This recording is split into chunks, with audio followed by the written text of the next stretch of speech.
ಇವತ್ತೊಂದು ವಿಶೇಷವಾದಂತಹ ಸಂತೋಷ ಏನಂತಂದ್ರೆ ಈ ಒಂದು ತಾಲೂಕು ಆಫೀಸಿನ ತಾಲೂಕು ಕಚೇರಿನ ಆವರಣದಲ್ಲಿತ್ತು ನಾವೇನು ಈ ಕಾರ್ಯಕ್ರಮನ ಮಾಡ್ತಾ ಇದೀವಿ.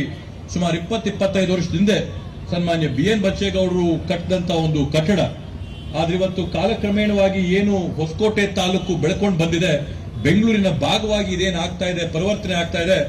ತಾಲೂಕು ಕಚೇರಿ ಕೂಡ 2025ನೇ ಇಸ್ವಿಗೆ ಸೂಕ್ತವಾದಂತಹ ಕಚೇರಿ ಆಗಬೇಕು ಅಂತೇಳಿ ಕಂದಾಯ ಸಚಿವರಾದಂತಹ ಸನ್ಮಾನ್ಯ ಕೃಷ್ಣ ಬೈರೇಗೌಡರು, ಮುಖ್ಯಮಂತ್ರಿಗಳು ಸನ್ಮಾನ್ಯ ಸಿದ್ದರಾಮಣ್ಣವರು, DK ಶಿವಕುಮಾರಣ್ಣವರು ಎಲ್ಲರೂ ಕೂಡ ಮನ್ಸು ಮಾಡಿ ಇವತ್ತು ಹೊಸಕೋಟೆ ತಾಲೂಕಿಗೆ ಇವತ್ತಿನ ಕಾಲಘಟ್ಟಕ್ಕೆ ಬೇಕಾದಂತ ಸುಸಜ್ಜಿತವಾದಂತಹ ಸುಮಾರು 16 ಕೋಟಿ ರೂಪಾಯಿಗಳ ವೆಚ್ಚದಲ್ಲಿ ಪ್ರಜಾಸೌಧ ಅಂತ ಅವರು ಇವತ್ತು ಮಂಜೂರು ಮಾಡಿಕೊಟ್ಟಿದ್ದಾರೆ.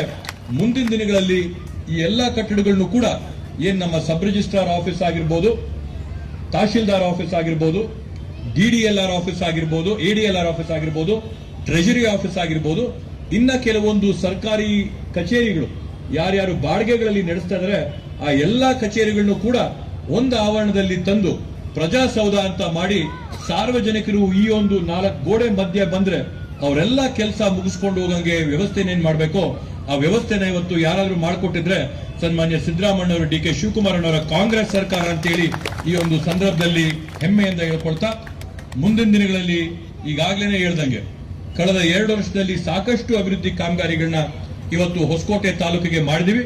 ಮುಂದಿನ 3 ವರ್ಷದಲ್ಲಿ ಇನ್ನೂ ಸಾಕಷ್ಟು ಅಭಿವೃದ್ಧಿ ಕಾಮಗಾರಿಗಳನ್ನ ತಾಲೂಕಾದ್ಯಂತ ಬೇರೆ ಬೇರೆ ಭಾಗಗಳಲ್ಲಿ ಮಾಡಂತದ್ದಿದೆ.